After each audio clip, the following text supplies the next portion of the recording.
Carta de Paulo à igreja que está em Roma.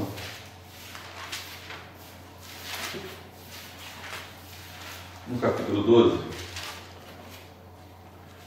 no versículo 1 e 2, nos diz assim. Romanos, capítulo 12, versículo 1 e 2.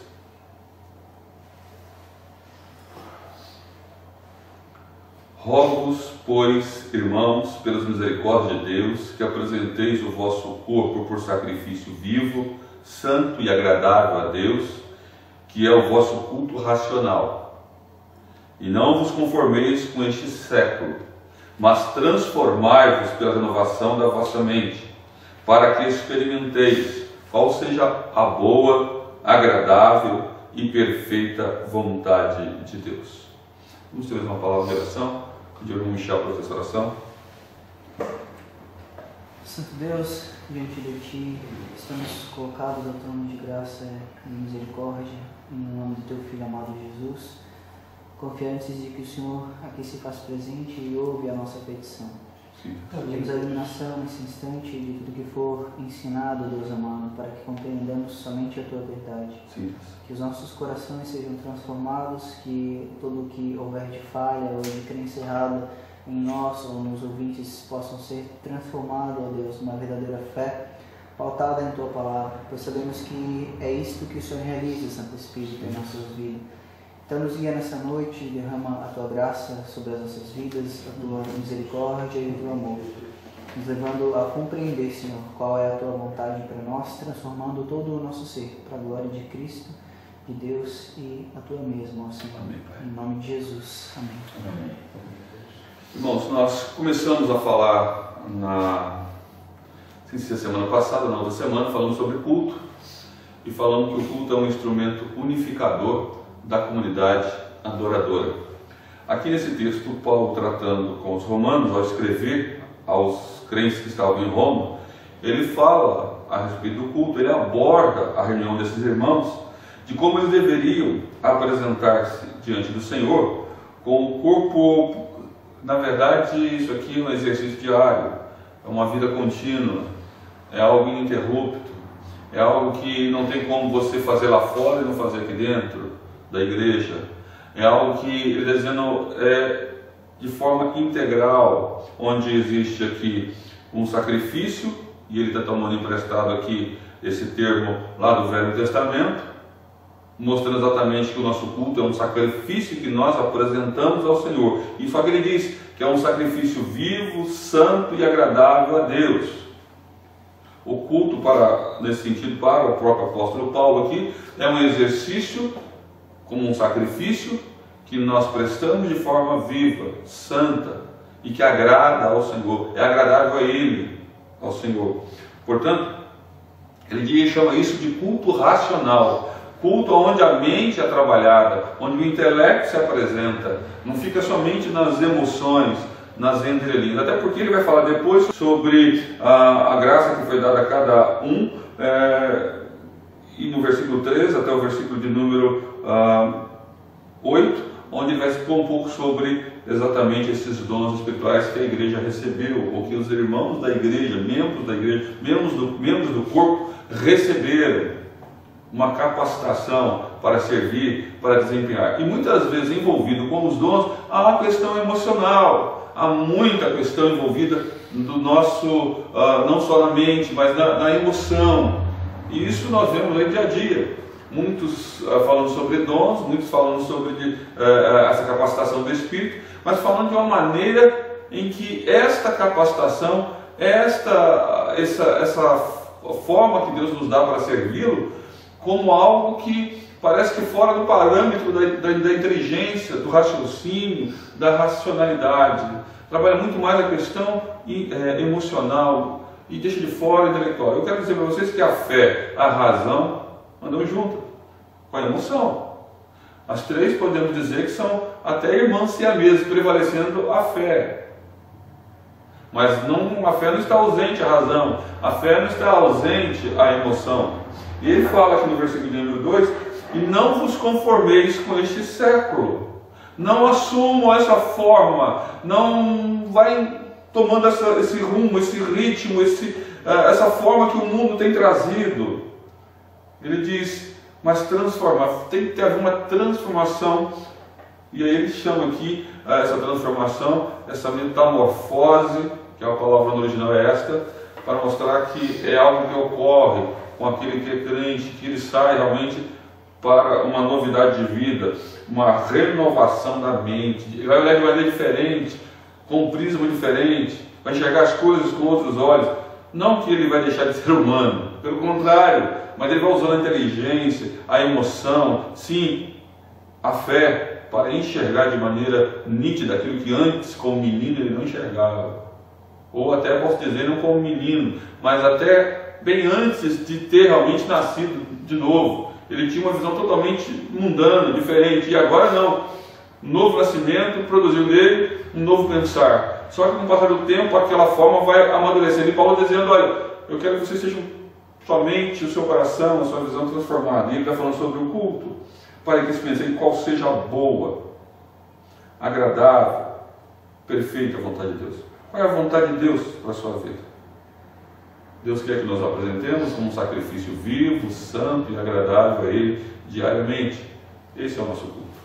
E aí eu estou falando aqui de forma individual, mas eu quero trazer isso para a forma coletiva, mostrando que o culto cristão, como já definimos anteriormente, na outra aula, na outra passagem, no outro dia que estivemos falando sobre culto, como instrumento unificador da comunidade adoradora, ou a comunidade que adora ao Senhor. E eu quero relembrar que exatamente nós tratamos a terminologia, nós falamos sobre o significado de algumas palavras, nós falamos sobre o significado da adoração, nós falamos sobre o significado de culto, nós falamos também algumas, além dessas palavras de adoração, culto, nós falamos de como Deus realmente requer isso do homem. E nós chegamos a citar algumas palavras, até mesmo no original, para dar ênfase a isto. Mas nós falamos que seria uma viagem, que nós faríamos até chegarmos ao nosso entendimento daquilo que o Senhor quer.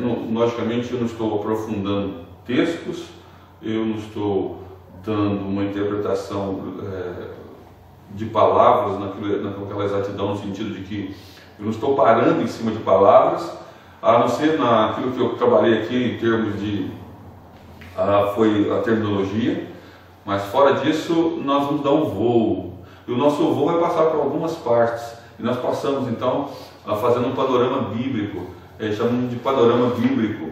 Nós passamos pelo Velho Testamento, falamos a respeito do Velho Testamento, como foi o culto na comunidade de Moisés. Nós falamos exatamente como Moisés trabalhou isso com Israel e de como ele trouxe um sentido exatamente de culto. Lá nós mostramos no livro de Levítico o esboço que fizemos, mostrando ali, naquele esboço, na verdade, que nós trouxemos, não nosso, mas de alguém que estudou esse assunto, foi Jonathan F. dos Santos. Ele trabalha esse sentido, ele traz para a gente um esboço muito interessante a respeito de como Moisés trabalhou o culto ali em Levíticos, trazendo algumas situações para nós que são importantes. Também falamos que o culto, não só no período de Moisés, mas falando no período da comunidade de Israel, no período tribal, quando Israel dividido em tribos, e de como ele passou a adorar o Senhor, de como aquela comunidade foi unida em torno do culto ao Senhor. Então, isso é interessante para nós absorvermos. Também trabalhamos uma questão sobre o culto na comunidade de Israel no período dos reis, chamado período monárquico. Como foi que Israel se tornou, dentro do período dos reis ali, continuou único, ou seja, uno, um só povo, ali, um só língua. As tribos não se espalharam daquela maneira que se podia pensar que iriam fazer. Pelo contrário, manteve-se coesa, mas em torno do culto, da adoração ao Senhor. Também falamos, posterior aos reis, de como isso ocorreu lá quando Israel foi disciplinado pelo Senhor no período do cativeiro. Lembre-se que, em dado momento, Israel se desviou e recebeu como castigo, como disciplina do Senhor, um período de cativeiro de 70 anos. E ele passou cativo, porque ele havia dentro da sua vida de culto, ele havia deixado o Senhor. Ele passava agora a cultuar outros deuses, ou partindo para os montes, os Baalins, e fazendo as suas imagens de escultura e deixando o Deus vivo e Criador. Então nós vemos que Deus disciplinou a Israel naquele período e ele veio de fato a estar cativo. E o mais interessante é que quando ele estava cativo, o Salmo 137 nos aponta, nós abrimos lá, você vai ver, que o Salmo 137 diz lá que quando eles foram levados para outra terra, os povos lá, ou o povo que levou cativo, diz assim o salmista, aqueles que nos levaram cativo pediam que nós cantássemos ou entoássemos as nossas canções. O Salmo 137 reporta que aqueles povos reconheciam nele que eles tinham cânticos alegres de adoração a Deus e que eles queriam ouvir esses cânticos lá. Só que aquele que recebeu essa palavra dizia assim no seu coração: como nós podemos cantar o cântico do Senhor em terra estranha? Nós estamos na nossa terra, estamos presos, somos cativos, somos escravos. Como nós vamos cantar alegremente?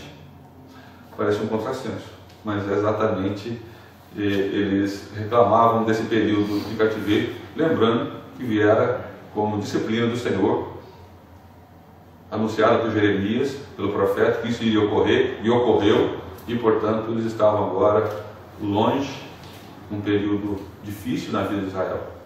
Também falamos que depois que eles voltaram à terra, eu gosto de ler o Salmo 117 e depois o Salmo 126. Porque o Salmo 126 fala do canto de Romário, canto de volta, de retorno, da história restaurada.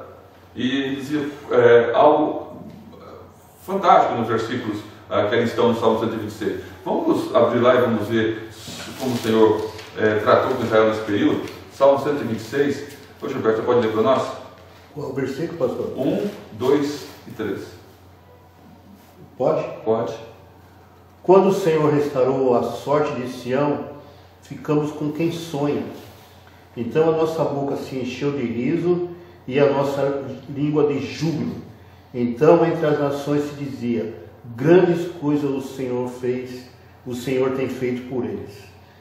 Com efeito, grandes coisas fez o Senhor por nós, por isso estamos alegres. Olha como é que mudou a entonação. Se lá no Salmo 137 há um choro, há uma tristeza, há uma agonia de alma pela disciplina que o Senhor trouxe a eles, por terem deixado o Senhor e terem servido a outros deuses, já aqui eles falam de maneira, o salmista coloca de uma maneira, até no plural, que o Senhor restaurou a nossa sorte. Estamos como quem sonha, a nossa boca se encheu de riso. Então entre as nações diziam: grandes coisas o Senhor tem feito por eles.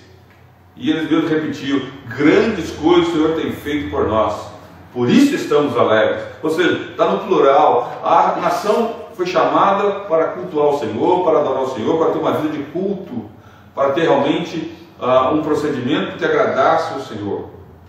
E aí eles estavam de volta. Portanto, não podemos esquecer que Deus trabalhou no cativeiro e depois disso Israel nunca mais se colocou à mercê dos ídolos ou se serviu de ídolos para adorar, para fazer culto a eles. Tão somente eles se dedicaram ao seu Senhor, como diz aí no Salmo 126. Mas nós falamos depois desse período, vem um período difícil também ali para o povo de Deus, que é chamado período interbíblico. É um período chamado pós-exílico, é um período de... as coisas ficaram meio tensas, meio difícil, houve um silêncio aparentemente de Deus, cerca de 400 anos, Deus não trouxe nenhuma novidade dentro de sua revelação, nada, parece que houve uma parada total. E Israel tinha voltado à sua terra, agora vão ser construídas ali as suas sinagogas, vai começar a surgir uns grupos políticos também, depois, nesse meio termo, mais para frente, e daí para frente fariseus, saduceus, os essênios e assim por diante. Vai haver um período difícil para Israel. Ou seja, esse ali nós terminamos o período, mostrando claramente. Eu gosto muito de brincar com aquela página em branco da Bíblia, né? Olha, esse período aqui tem cerca de 400 anos, é o silêncio. Eu gosto de brincar com aquela página em branco que tem na nossa Bíblia, exatamente passagem do Velho Testamento para o Novo Testamento, mostrando que naquele período parece que nada, ou melhor, nada mesmo foi escrito, nada mesmo foi trazido pelos profetas, nada mesmo foi vindo. Então Deus preparou naquele período até mesmo o povo para o que iria acontecer logo em seguida, um chamado Novo Testamento ou uma nova aliança que traria ali algo diferente. Então, a entonação do Velho Testamento é para mostrar que Deus manteve o povo unido através da vida de culto que eles eram obrigados a manter. E eu disse agora há pouco que Moisés deu aquele... fez um trabalho em Levítico fenomenal, mostrando como o culto deveria ser prestado, a maneira. Então aquilo mantinha o povo num status de união, estavam unidos para adorar o Senhor.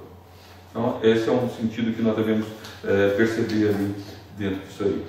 E nós chegamos então ao Novo Testamento. Chegamos ao Novo Testamento e falamos sobre o culto na comunidade de Israel no tempo de Jesus. E mostramos isso. Mostramos a respeito de como Jesus trouxe para a sua pessoa e enfatizou como devemos adorar o Senhor. E o mais interessante é que ali no tempo de Jesus havia um calendário religioso naqueles dias e de festas. Já em Israel havia algumas daquelas festas. Então, se nós trabalharmos algumas datas, nós vamos ver festa dos pães asmos, Pentecostes, ou chamado também das semanas, né? Também de trombetas, ou Rosh Hashanah, dia da expiação ou Yom Kippur, ou Yom Kippur, como diz alguns, tabernáculos, também chamado de festa, ou festa da colheita, e festa das luzes, festa de Purim. E nós vemos que Deus trabalhou então com Israel, mostrando algumas coisas. Eles mantiveram isso, e o povo estava unido em torno de um ritual de culto, mesmo assim naqueles dias, naquele período, no Novo Testamento. E mostrando que, mesmo no tempo de Jesus chamou atenção para o mais interessante é que ele disse para a samaritana, quando ele indagava por ela, onde deveria ser a adoração, onde deveria ser o lugar de culto, se era em Jerusalém, se era lá em Samaria. E o que ela disse? O que ele disse para ela? Nem naquele local, nem em outro. Exato? Onde é que deveria ser? O que o pai estava procurando? Que adoradores o adorassem em espírito e em verdade. E nós temos que perceber que Deus está procurando a essência do nosso culto. Muitas vezes ficamos procurando formas, ficamos procurando jeitos, ficamos procurando locais, e Deus nos chama a uma verdadeira adoração. E adoração é ter realmente comunhão, intimidade com Deus. E Ele quer isso do seu povo, da sua igreja. Lembre-se disso. Jesus nos traz essa unidade. Jesus mesmo orou para que fôssemos um, assim como Ele e o Pai são uma pessoa só. O culto, nós passamos falando também, o culto na perspectiva da comunidade, na época de Jesus, na comunidade de Israel, como era.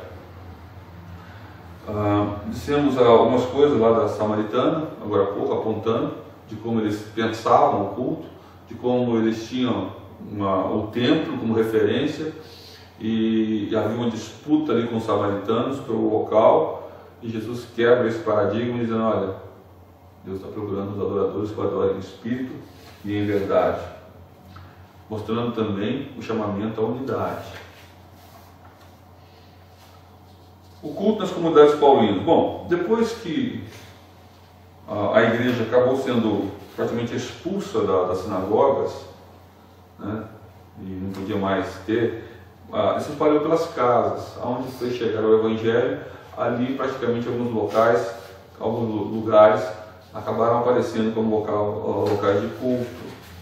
O Senhor permitiu que isso ocorresse. E alguns irmãos reuniam nas suas casas, no seu lar, pessoas para adorar o Senhor. Não havia então para os cristãos ainda um templo, um espaço físico dedicado para que todos se reunissem ali para adorar. Como também tinha um viés da perseguição, eles acabavam muitas vezes indo para outros locais, vários locais, deserto, nos subterrâneos, lá em lugares escondidos. e acabavam cultuando ali. Mas quando a perseguição os descobria, eles iam para outros locais. O fato é que nesse período não foi fácil cultuar a Deus, mas mesmo assim a comunidade que pertencia ao Senhor, os irmãos convertidos se reuniam em torno da palavra, estudavam a palavra, chamado o dia do Senhor. Ok? A época dos pais da igreja, depois que os apóstolos partiram, depois que já não havia mais nenhum deles, surgiu os chamados pais da igreja, homens que assumiram a liderança, pessoas dedicadas ao Senhor, pessoas que guiaram o povo naquele período, dos anos 100 até 590 depois de Cristo aproximadamente. É um período onde se constata ali os pais da igreja, historicamente falando. Como nós estamos dando um voo aqui, passando rapidamente, nós estamos dizendo para você que nesse período também do século, foi realmente muito importante a definição de algumas coisas, a nível de igreja, algumas devido à perseguição. Então, muitos deles foram mortos, se tornaram mártires, morreram por causa da sua fé. E para nós parece muito difícil de compreender num país livre como o nosso aqui. Mas talvez se nós olhássemos um pouquinho mais para o Oriente Médio, para lugares onde a perseguição lá na África é terrível, onde alguns irmãos estão perdendo sua vida por causa da fé em Jesus Cristo, talvez entendessem um pouquinho do que aquele período foi naquela época dos pais da igreja, a época patrística, ok? Mas não foi uma época fácil. Logo depois disso veio a época das trevas. Depois dos anos 590 até 1516, 515, por ali, 517, houve o chamado período das trevas. É um período terrível. A igreja, depois que Constantino assumiu ali a fé cristã, tem um ditado que diz que o mundo entrou na igreja. A igreja se mundanizou, quer dizer. Ou seja, algumas características dos cultos pagãos começaram a adentrar como adereço também de culto, foram sendo permitidos pelos sacerdotes, por aqueles que tomavam conta à frente dos trabalhos, e havia uma pressão também sobre a política, havia uma pressão social. Então, para manter algumas certas coisas, o povo unido, foi se fazendo concessões. E esse não era propriamente a estratégia de Deus, acredito, no plano de Deus, no sentido de manter o povo realmente quase que escravo nesse período das trevas. A fé já não era uma fé limpa no Senhor. Esta foi uma fé mista, misturada. E isso trouxe grandes danos, grandes dificuldades à igreja. A igreja tornou uma igreja pomposa, uma igreja que já não tinha mais a liturgia da palavra, provavelmente como o carro-chefe da igreja. Outras coisas começaram a adentrar liturgicamente na igreja. Então, os sacerdotes se afastaram, começou a se vender cargos, começou a se praticar a chamada simonia, venda de cargos eclesiásticos. Então, começou também a ter uma série de outras questões também, em termos de teologias que não eram bíblicas, fugiam totalmente do parâmetro. E aí nós temos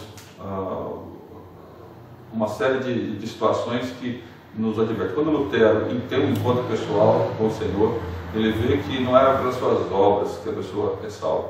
Aliás, nós temos aí alguns lugares no Brasil que tem verdadeiras catedrais, eu chamo catedrais da meritocracia humana.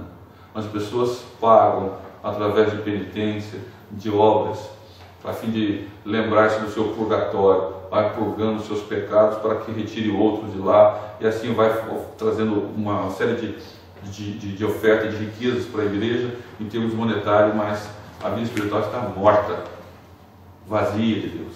O culto serviu apenas para um mero ritual e muitas vezes muito próximo do paganismo. Hoje está sendo celebrado em alguns lugares, não só lá em Minas, por exemplo, na cidade de Romaria, tem pelo menos um templo lá, onde é dedicado a uma referência iconoclasta lá, um ídolo para adoração, para reverência. mais de 200.000 pessoas passariam lá no dia de hoje, para você ter uma ideia, nesses dias. A cidade é pequenininha, não deve ter 5 a 10 mil habitantes lá. Então, eu já estive nessa cidade, quando eu estudava lá em Patrocínio. Nós fomos para evangelizar e nós nos deparamos com tamanha situação espiritual, onde pessoas vão lá nesse período, se lembram de Deus, mas através de imagens, de ter uma fé presa a algo feito por mãos humanas. Portanto, um pouco ainda naquele período das trevas ainda. Por isso, querido, nós estamos falando a respeito desse período tão difícil, tão, podemos dizer, nada fácil. Muito bem. Depois veio a época da Reforma, onde Lutero apregou as suas 95 teses, houve um rompimento, não era a sua ideia a primária, a igreja se dividiu, foram expulsos aqueles chamados reformadores, e houve um período de grande dificuldades também. Mas agora a igreja mais não dominava politicamente os reinos, não tirava e não colocava reis, mas ela acabou agora trazendo um outro norte, outra direção. A reforma protestante trouxe de volta a palavra e a busca por Deus, tirando aqueles apetrechos que eram colocados espiritualmente. E essa época da reforma veio realmente fazer a igreja acabou tendo que fazer a sua crítica àquilo que vinha acontecendo no período das trevas. Lutero sustentava que a vida litúrgica da igreja se deteriorara tanto que não se aproximava mais o homem de Deus, mas o afastava de Deus. Portanto, o culto trazia distanciamento. Ok? A igreja então ficou dividida ali entre a igreja que seguia um ritmo mais paganizado e a igreja que voltou para a palavra. E vendo uma cisão então no cristianismo entre os católicos romanos e os protestantes, os reformados, assim chamados. A época de pós-reforma, houve da parte da igreja da reforma um avanço para vários lugares na Europa e outros lugares, mas também houve por parte da igreja que ficara, da ICAR, Igreja Católica Apostólica Romana, uma investida contrária a isso, chamada de contra-reforma, que se produziu aí os jesuítas e que vieram então no escopo de trazer de volta aqueles que haviam desistido, e muitas vezes até pela força e pela violência. Então, ainda assim, nesse período, Deus está chamando a igreja de volta e o culto deveria ser um meio que esses cristãos deveriam estar unidos para adorá-lo. Porém, agora havia uma visão reformada e havia uma visão romana, apostólica romana, chamada assim por eles.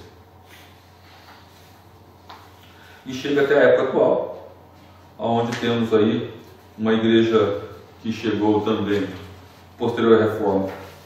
Aí eu vou chamar que o cristianismo dividiu-se na denominação romana, por um lado, uma grande parte, e por outro lado, os reformados. Dividiram-se em grandes grupos ou pequenos grupos, e desses grupos saíram outros subgrupos que estão espalhados hoje. E hoje muito mais do que antes.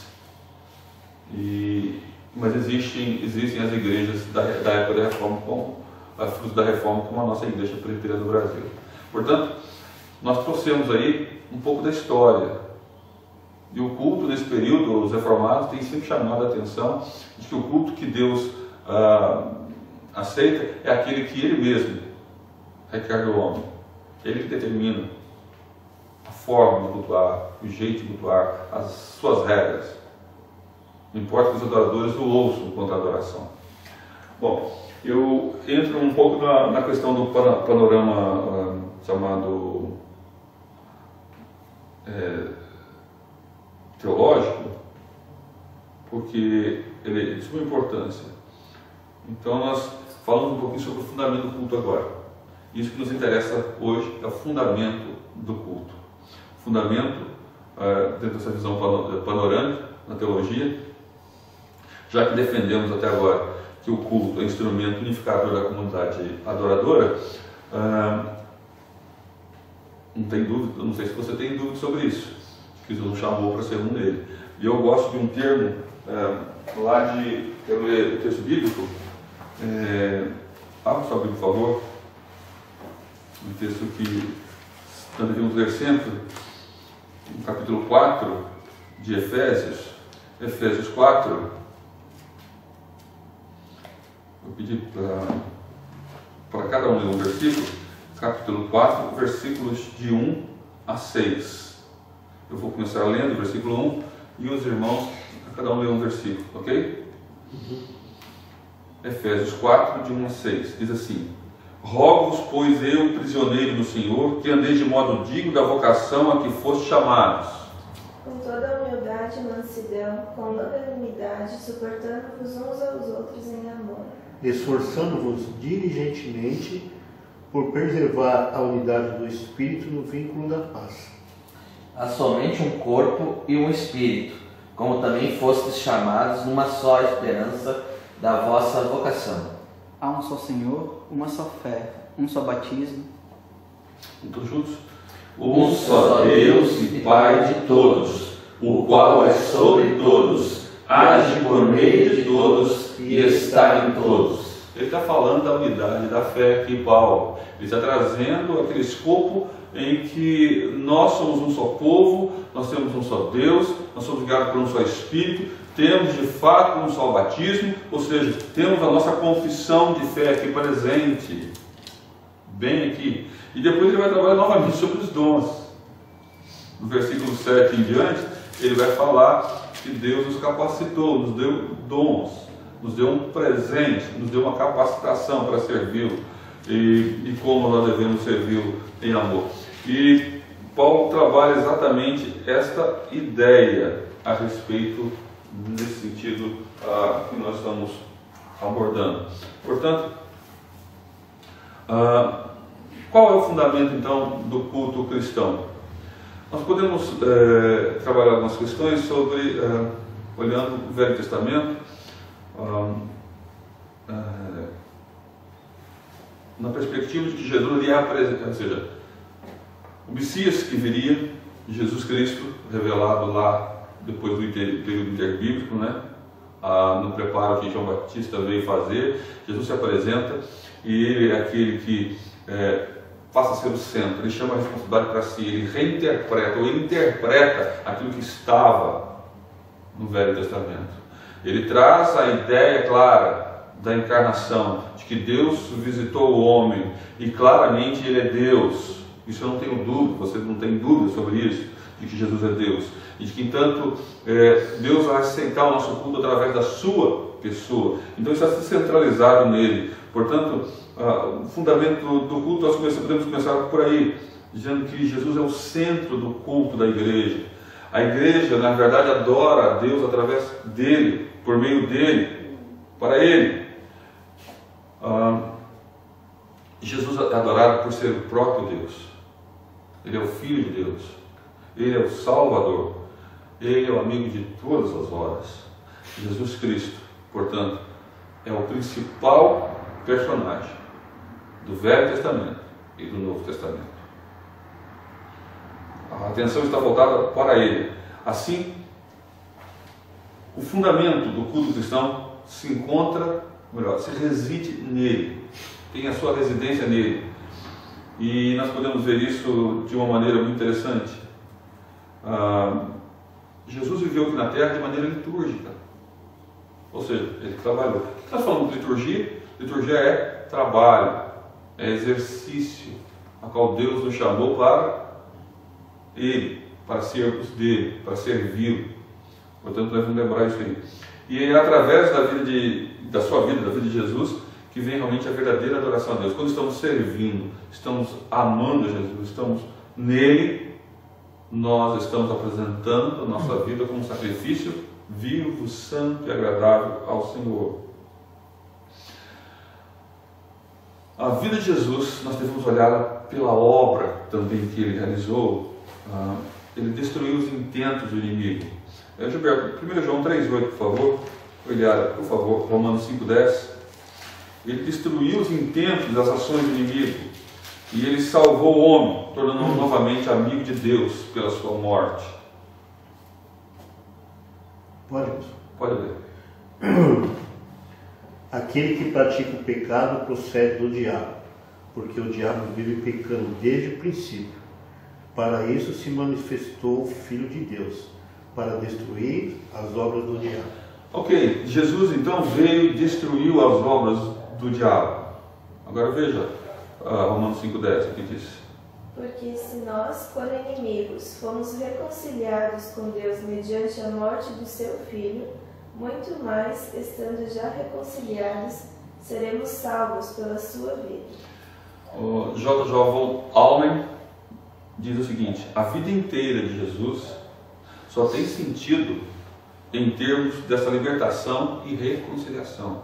Foi o que ele veio fazer. É a sua missão, é a sua obra a ser realizada em resposta à vontade do Pai. Nesse sentido aí, é uma vida litúrgica, é uma vida de culto a Deus, de apresentar-se ao Senhor. Lá em Hebreus capítulo 7, versículo 27, Carlos Roberto, por favor, Michel, por favor, nós vamos ler Hebreus 7, 27, 9, versículo 11, Michel, Hebreus 7, 27, nosso irmão Carlos Roberto. E Hebreus 9, 11, nosso irmão Michel. Pode ler, pode. Pode ler, Carlos Roberto. Que não tem necessidade, como os sumos sacerdotes, de oferecer todos os dias sacrifícios, primeiro por seus próprios pecados, depois pelo do povo, porque fez isto uma vez por todas, quando a si mesmo se ofereceu. Então, Jesus passou a vida trabalhando, adorando o Pai, e ele terminou a sua vida, ou seja, ele entregou a si mesmo, no sentido humano que ele terminar,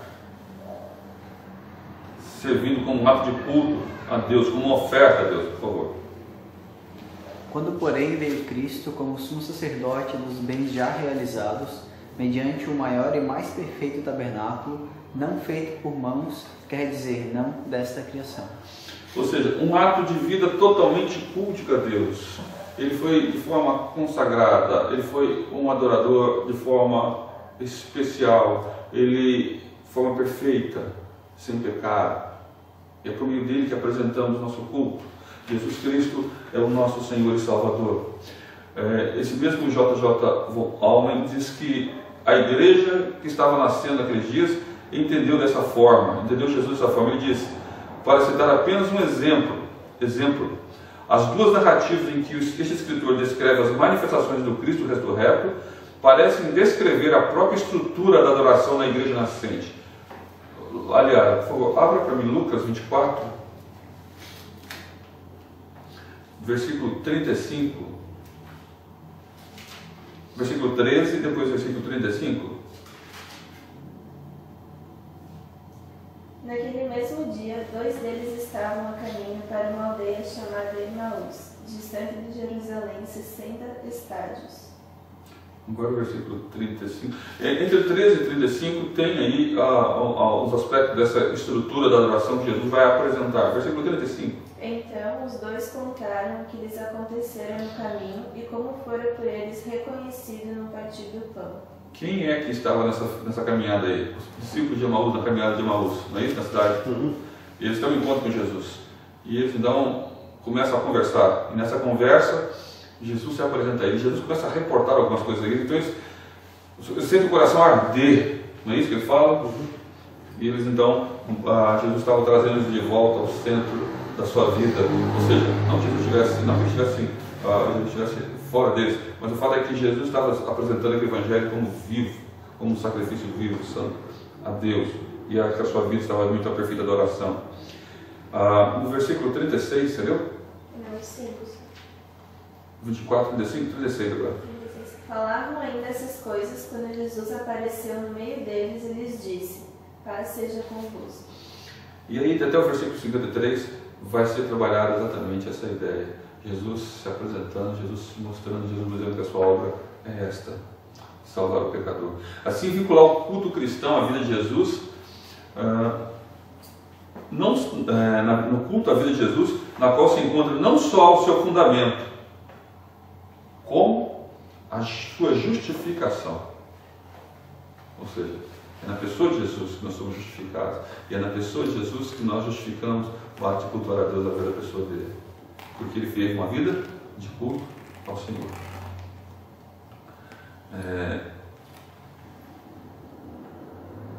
O interessante é que dentro dos evangelhos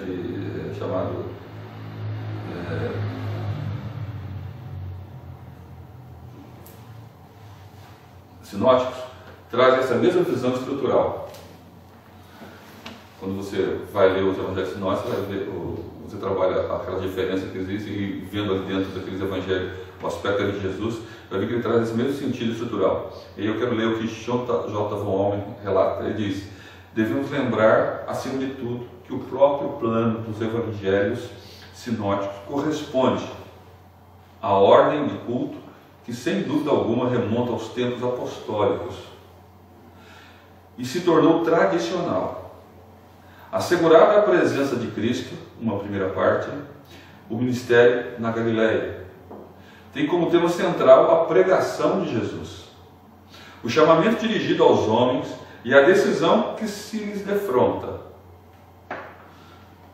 E o que mais tarde seria designado a tal de missa dos catecúmenos, ou ensino, ou culto dos catecúmenos, segue-se então uma segunda parte, que explica, justifica e valoriza o verdadeiro conteúdo da primeira. Aqui ele diz que trata do ministério em Jerusalém e centraliza-se na morte de Cristo e na erupção da ressurreição escatológica, levando os acontecimentos até a altura em que Jesus se separa dos que são seus, abençoa-os e os envia ao mundo para dar testemunho da sua pessoa. O ato litúrgico, segundo ele. O que Jesus fez, o nosso fundamento é ele. Portanto, nós só podemos sair falando de Jesus se estivermos olhando para ele, se estivermos nele. E Deus só vai receber nosso culto nele. Portanto, é assim que devemos fazer. Isso está presente nos evangelhos chamados sinóticos. Portanto, o culto tem, veja bem, como fundamento, o culto messiânico, assim dizendo, celebrado por Jesus no período que ele mesmo está fazendo a sua mediação, na sua encarnação e na sua ascensão. Uma outra situação que fundamenta é o culto evidenciado por Cristo através de sua vida, que não termina só com a sua ascensão. O Cristo que viveu ultrapassou as raias daquilo que é temporal. Não é meramente só aquilo que está aqui. Ele também está vivo na glória. Portanto, nós devemos olhar o que ele viu aqui na terra, e nós devemos ver esse aspecto também dele glorificado. O culto corporifica concretamente a obra de Cristo, segundo Allmen, que foi preparada desde antes da encarnação, frutificou após a sua ascensão e se manifestará em glória no dia da sua volta. Todo olho verá e todos vão se curvar, se ajoelhar diante dele e vão dizer que ele é Deus, para a glória de Deus o Pai. Ou seja, um ato litúrgico de culto. Sem entender esse aspecto, irmãos, que eu estou apresentando aqui, não existe adoração. E que Jesus é a razão do nosso culto, da nossa adoração, que é por meio dele que Deus aceita, na sua obra que ele realizou e no fato de ele estar glorificado. Nós temos que entender esse postulado teológico a respeito do culto centralizado na pessoa de Cristo Jesus. O culto que Jesus realizou aqui na terra claramente ecoou nos céus, teve ressonância nos céus. E nós temos que entender isso. nós muitas vezes não percebemos. Portanto, o fundamento do culto é duplo. Pois primeiro ele é celebrado pela vida, morte e glorificação do Cristo encarnado. E segundo, ele é celeste na glória eterna. Jesus, no caso, nós estamos celebrando aí até o dia que ele virá, o dia vindouro.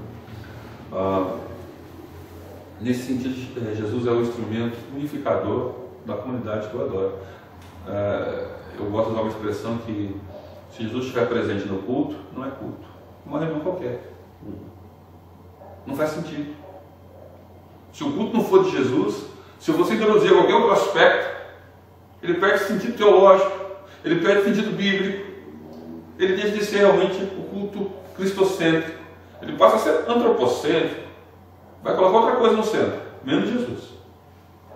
A razão de ser é a pessoa de Cristo. A pessoa de Cristo é o fundamento do culto, porque é o ponto em que Deus e o homem se encontram e estabelece assim a união. Assim como o culto é o encontro, é a união de Deus, é a união e a união entre Deus e o seu povo por meio do seu Filho, Jesus Cristo. Portanto, ele é o nosso intermediário, intercessor, Jesus Cristo. Quem é o sujeito do culto? Nós falamos do fundamento do culto. Deu uma passada bem rápida na teologia aqui. Alguma coisa a ser acrescentada? Algum aspecto teológico? Pastor, o camarada chamado de... você falou o nome dele aí, Agostinho, Constantino. Ele abriu a guarda, né? E aí entrou todo tipo de pessoa na igreja. Na verdade, Constantino, a forma que ele trouxe o cristianismo para o império é que possibilitou, fragilizou, porque o imperador se tornou convertido. Vai ter os favores se você seguir o mesmo tipo de princípio de fé que ele possui. Não houve critério nenhum, né? E a igreja então acabou abrindo suas portas para receber todo tipo de pessoa, sem nenhum preparo, sem nenhum sentido de buscar a informação legítima de quem é essa pessoa, se a pessoa realmente é convertida ou não. E aí é que o mundo foi entrando e foi sendo aceito. Os critérios foram, eu vou dizer que numa terra que o critério era entrar, não havia critério algum para se estabelecer como deveria entrar. Porque as pessoas falaram, não, vamos ficar na mesma religião no imperador, né?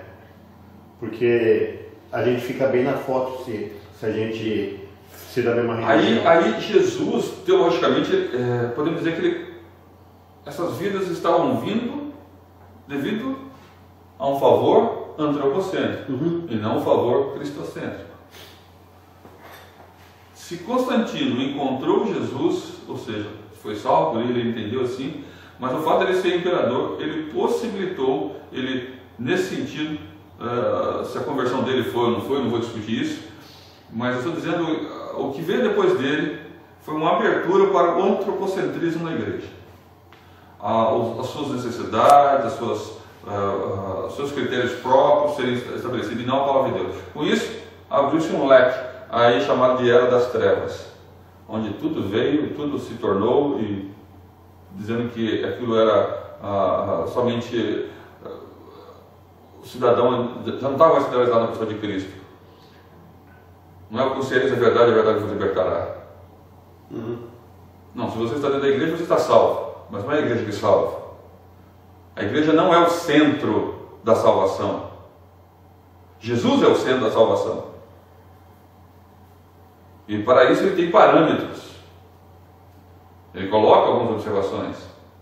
O culto parou de ser racional. Agora pensa 1000 anos essa forma de ver o cristianismo, né? Então, quando o senhor fala da Idade das Trevas, estão falando da Idade Média. Estão falando de um período que durou 1000 anos. Então foi um massacre na cabeça da população. Ou seja, você trabalhou gerações e gerações e gerações, mostrando que a fé em Deus era centralizada naquilo que o homem poderia trazer como mérito próprio. Foi um choque terrível quando houve uma ruptura. As benesses agora da igreja, ela era a senhora do mundo até então. Ela impunha os seus governantes, ela retirava os seus governantes. E naquele momento em que Lutero propôs o rompimento, na verdade ele propôs uma volta às Escrituras. Ele propôs uma reforma, e não uma construção de um projeto novo, de uma igreja nova. Ele queria simplesmente, olha, vamos acabar com o que nós fizemos errado esses 1000 anos e voltarmos à seriedade da palavra de Deus. Vamos acabar com essas pompas do antropocentrismo, vamos acabar com isso tudo, essa falta de luz, vamos trazer luz para o nosso mundo, vamos trazer a palavra de Deus. Jesus Cristo é o Verbo encarnado. É o reino dele que importa, e não a nossa vontade. Mas não foi assim. E aí nós já estamos entrando um pouquinho no sujeito do culto. É impossível, mas é impossível falar sobre o culto cristão sem tratar do objeto e também do sujeito do culto. É interessante falar sobre o objeto. O objeto e o sujeito do culto aqui eu quero apresentar de imediato, que é o próprio Deus. Ok? Ele que está presente no culto. E ele é o sujeito que recebe a adoração. É por meio dele. Ele é o que recebe a adoração. Por isso, é objeto dessa adoração. Por isso que eu estou dizendo que ele é objeto da nossa adoração. Ao mesmo tempo, ele é que inspira o ser humano a adorá-lo. Por isso ele é o sujeito que capacita o homem a adorar. Por isso que ele que levanta o culto que lhe agrada.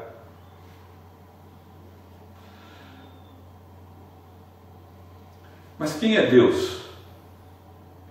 Há uma resposta, podemos responder essa pergunta pela confissão de fé da nossa igreja. E eu queria fazer essa leitura aqui. Diz o seguinte: quem é Deus?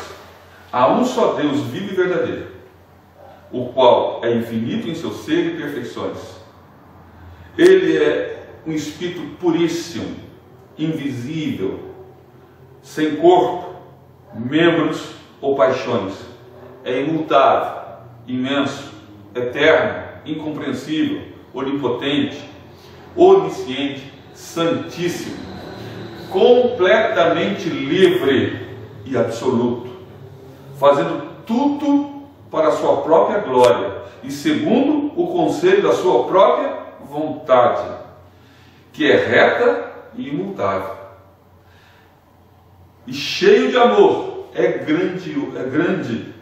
gracioso, é misericordioso, é longânimo, muito bondoso, verdadeiro, remunerador dos que o buscam, e contudo justíssimo, terrível em seus juízos, pois odeia todo o pecado, de modo algum terá por inocente o culpado.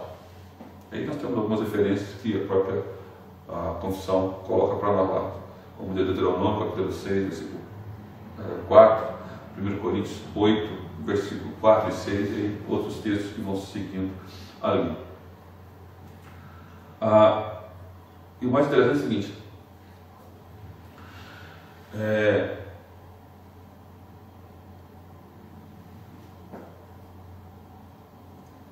o fato é que, mesmo apesar dessa beleza de definição, dessa definição ser muito bela, ser muito agradável aos nossos ouvidos, está afirmado dessa forma, e é assim que é,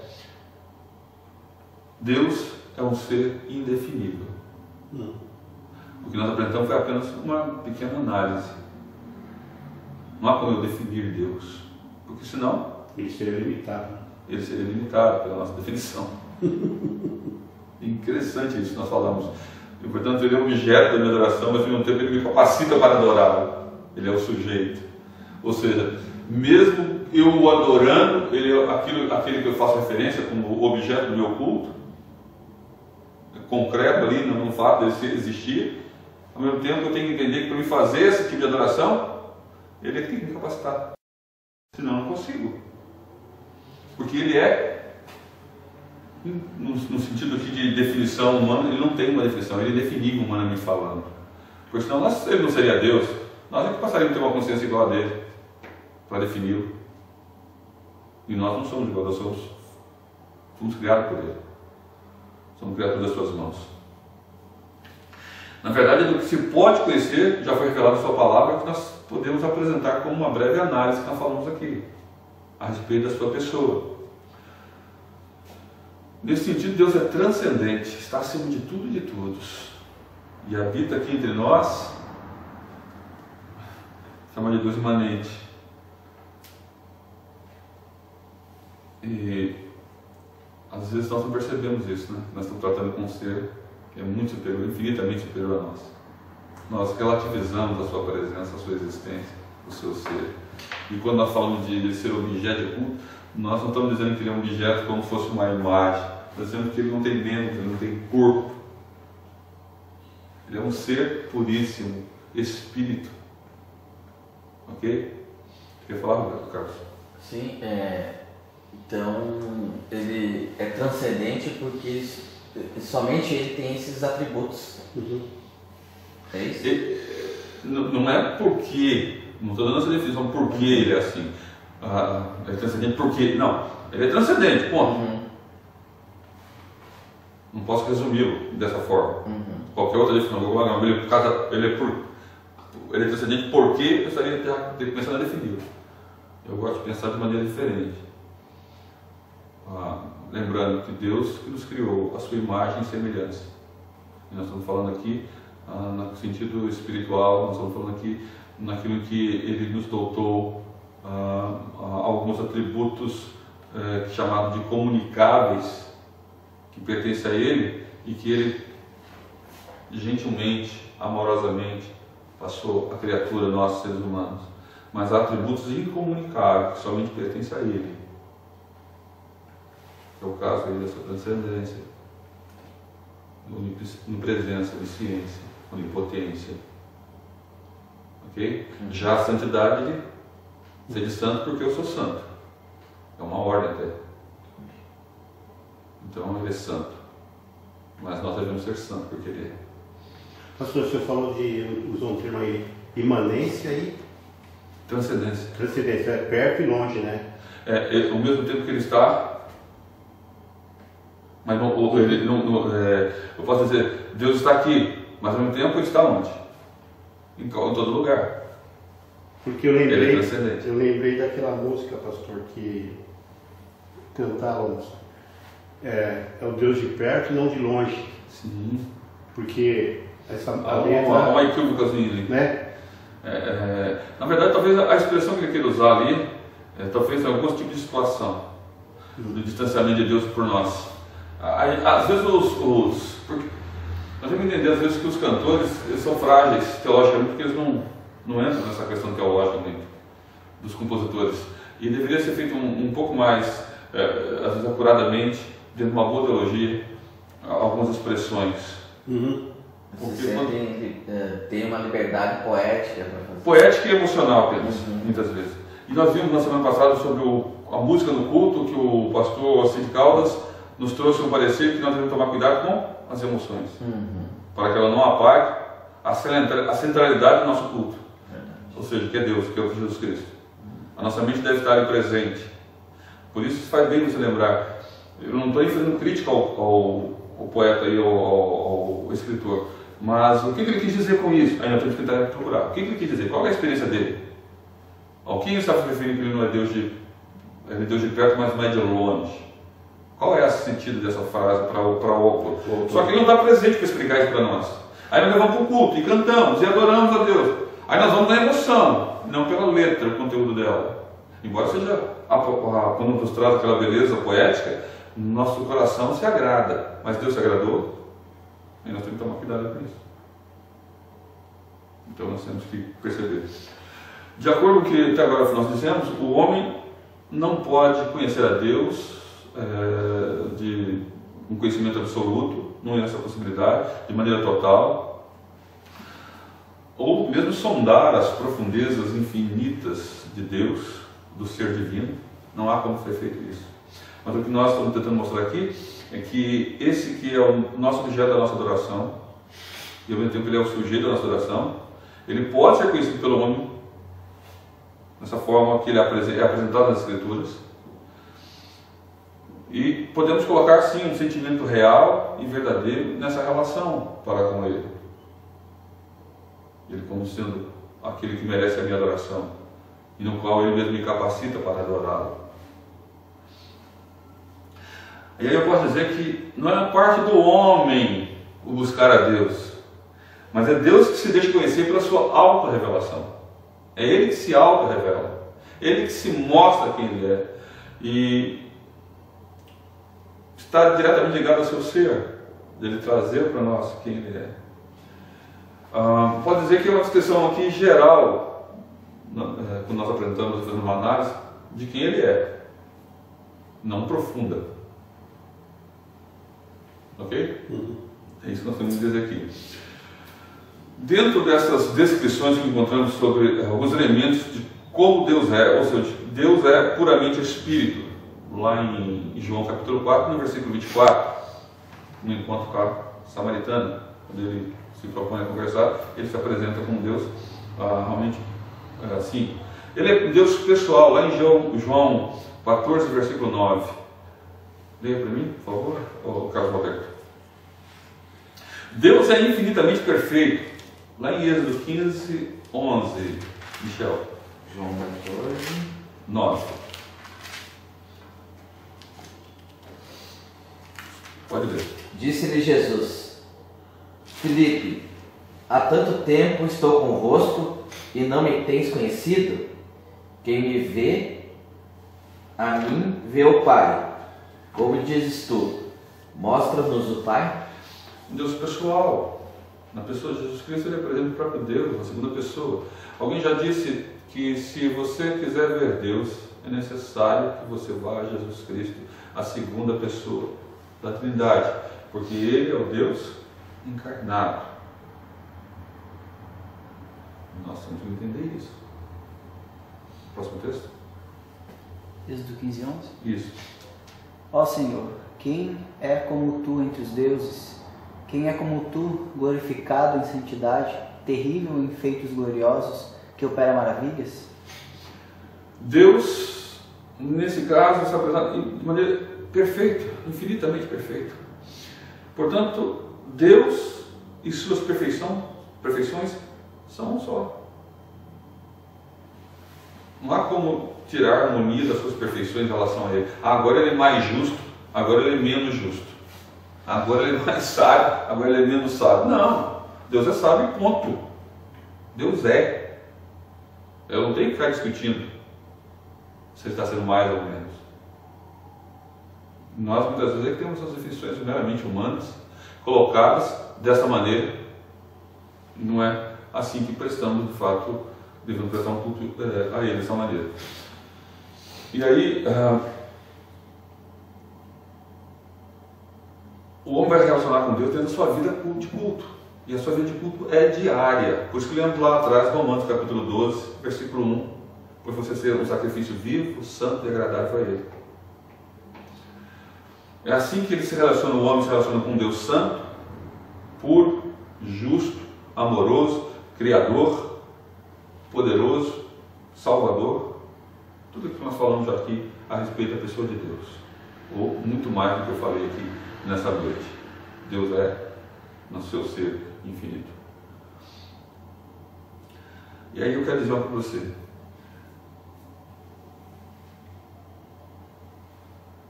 A adoração a Deus é uma necessidade humana. E essa necessidade humana, ela é expressada pelo culto que nós oferecemos a Ele. E nessa expressão humana que nós, de culto, que nós, ou seja, nesse culto que nós expressamos, nossa necessidade humana, é Deus que nos faz olhar para essa necessidade, misericórdia de nós, e nos faz enxergar, e nos faz apresentar para Ele um culto que seja agradável. E nesse culto, nós suprimos essa necessidade. Quantas vezes você vai no culto e diz, nossa, minha alma teve no céu. E não é mera emoção, mas você entendeu que foi ali e adorou a Deus, estando presente. Muitas vezes as pessoas vêm ao culto depois de um dia cansado, depois de um dia difícil, a sua mente está vagueando, está longe, distante. Mas é difícil ligar a Deus, porque se você vai sair ali reabastecido, quando você transferir todas as suas preocupações, tudo aquilo que você é, naquela adoração a Deus. Muitas vezes nós nos perdemos nisso. Não deveríamos deixar isso de lado. Desta forma, Deus é o sujeito da nossa adoração, porque Ele que vai introjetar em nós, na nossa capacidade de cultuá-lo, porque Ele se apresenta como objeto do nosso culto, mas ao mesmo tempo Ele nos torna um adorador dEle. Há uma música que nós cantamos que eu nasci para te adorar, que vem de encontro àquele primeira pergunta do breve catecismo: qual é o fim principal do homem? Qual a finalidade do homem? Ele ter sido criado, do homem ter criado. Qual é a resposta? Glorificar a Deus E gozar no para. Ok, para sempre. Glorificar a Deus. O homem, segundo consta, foi Agostinho que disse isso, tem um vazio dentro de si, que só pode ser preenchido por Deus, ou pelo tamanho de Deus. Olha só que interessante isso. Esse mesmo autor que nós citamos anteriormente, J.J. von Almen, diz o seguinte: é a ordem de Deus que transforma o ato de cultuar, o ato de culto, em algo mais do que o mero desejo ou anseio. E é a sua presença que faz dele algo mais do que simples ilusão. É a sua presença que nos redime do perigo e da vaidade. É a sua glória que nos liberta da cegueira espiritual. É o seu amor que impede que ele se torne simples ato de um onanismo espiritual. É a sua liberdade que o eleva acima do nível de uma espécie de chantagem espiritual. Deus Pai, Filho e Espírito Santo é, por conseguinte, ao mesmo tempo, o sujeito e objeto do culto cristão. Aquele que no culto serve e por meio do mesmo culto é servido. O que ordena e recebe a celebração do culto. O que fala e escuta. Aquele a quem imploramos e que concede aquilo que pedimos. Essa é uma palavra de J. von Almen sobre Deus ser objeto e ser o sujeito do nosso culto. Por isso, lembre-se quando você estiver adorando a Deus. Você só pode adorá-lo porque Ele te capacita para adorá-lo. E você o está adorando como seu objeto. Não existe outro. Nada semelhante a Ele. Nada que possa comparar. Nós falamos sobre as expressões que usamos para Deus, usamos para o homem, né? Eu te adoro. Às vezes um namorado fala para a namorada, o esposo fala para a esposa, mas ele está falando o que exatamente dessa adoração? No relacionamento pessoal. E no seu relacionamento pessoal com Deus, como é que você fala que é essa adoração? Você está dizendo para sua esposa, dizendo para seu namorado, ou para sua pessoa ali, que aquela pessoa é exclusiva. E que aquele momento é de vocês. Lógico, nesse tom quase assim, ameno, falando do nosso antropocentrismo, das nossas relações humanas, eu posso dizer, de uma forma bem espiritual, infinitamente mais, que Deus se relaciona comigo, me fazendo enxergá-lo como um ser exclusivo da minha adoração. De que aquele momento é totalmente meu e dele. Uma relação ímpar. Se todos da igreja viessem assim e fizessem assim. Interessante pensarmos sobre isso. Pastor, Pode falar, Roberto. É interessante essa última fala, né? Mas não era isso só que eu queria falar. Então é possível, né, vir à igreja sem prestar um culto ao Senhor, né? Muitos têm feito isso e têm saído vazios. Lembre-se que isso é bíblico, a apresentação desse sentido. Vamos falar do fariseu e do publicano que subiram para cultuar a Deus. E o que aconteceu lá? O fariseu orava de si para si mesmo. Muitos falam que a oração dele não passava do teto. Eu tenho falado para vocês, e tenho repetido na minha interpretação daquele texto, a Bíblia não fala que a oração não passou do teto. A Bíblia fala que o limite era ele próprio. Ele orava de si para si mesmo. Então, não tem essa de oração não subiu ao teto. Não, a oração não passava dele. O seu ego era tão grande, a soberba tão grande, porque o mínimo de soberba já é enorme nesse conceito de pecado. E não existe variação de tamanho de pecado. Soberba é pecado, ponto. É um tipo de pecado. A arrogância, o orgulho, a vaidade, a prepotência. E nós somos assim. Então a oração, nesse sentido, com as nossas preocupações, e quando é que nós mostramos que somos assim? Nós estamos cheios de preocupação, trazendo para a igreja nossas preocupações, e não, aquela preocupação não deixa a gente adorar, porque a gente está tão ensimesmado, tão cheio de nós, que eu não me preocupo com o ser de Deus que está querendo relacionar comigo, que está me chamando a atenção para adorá-lo, me despertando para adorá-lo. Mas eu estou preocupado só comigo, com o meu antropocentrismo, com meus problemas, com as minhas dificuldades, portanto eu me desligo em mim mesmo. Era essa a oração do fariseu. Ele se centralizava nele. Mas já o publicano, um pai social, alguém que era desprezado, ele se julgava não ter mérito, nem sequer se preocupar com ele. Ele nem levantava a cabeça. E já dizia o quê? Ser propício a mim, pecador. Ou seja, eu estou diante de Deus santo, santo, santo. Ai de mim, habito no meio de um povo de impuros lábios. Sou homem de lábios impuros. E os meus olhos viram o Senhor. Vou morrer.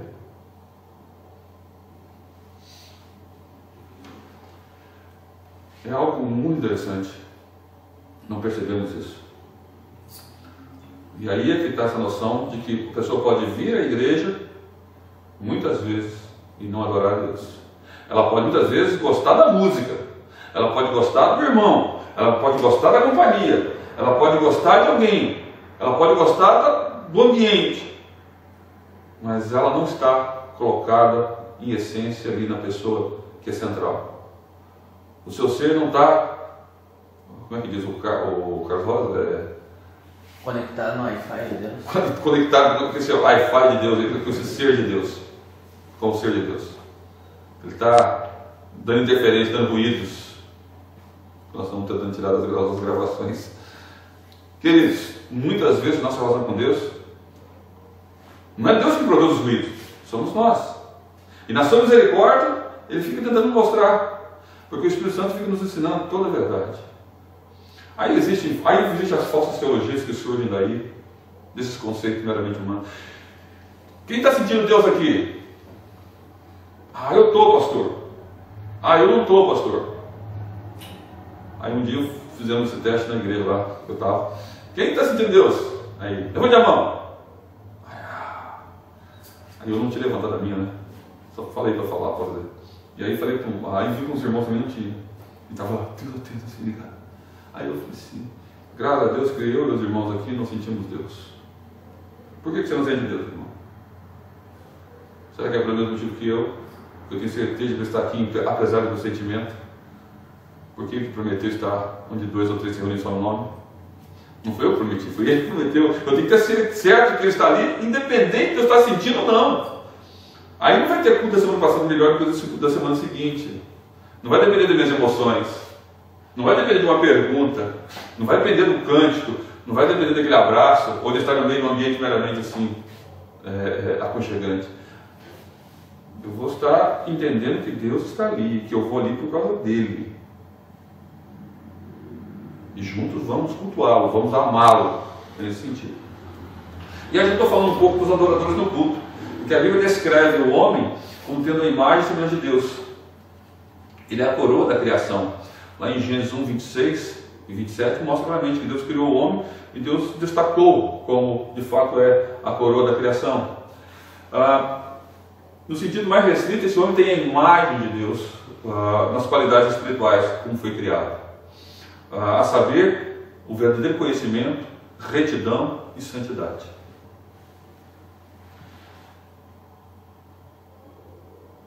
E também tem um sentido abrangente dessa imagem de Deus, onde o homem é espiritual, ele é racional, ele é moral e ele é imortal. Ok? É nesse sentido. Lá em Gênesis 9, versículo 6, 1 Coríntios 11, versículo 7, 1 Coríntios 15, 49, Tiago 3, 9. Esse sentido que nós passamos aqui na forma mais abrangente. Só que o homem caiu em desgraça. Depois de ele ter sido criado, com todas as características da imagem de Deus, ele se desgraçou, ele pecou. Portanto, o pecado traz essa penúria ao homem, esse distanciamento, esse esvaziamento. Lá em Gênesis 3:1, do versículo 1 a 24, está essa narrativa da queda. Lá em Romanos capítulo 3, no versículo de número 10 ao versículo 18, diz lá claramente que não há quem busque a Deus, não há quem faça o bem, nem sequer um. A um nos desviamos, extraviamos. E no versículo 23 diz que todos pecaram e carecem da glória de Deus. E esse pecado que foi a causa do castigo de Deus, da separação de Deus com o homem. Ou seja, o homem se afastou de Deus, então não tolera o pecado.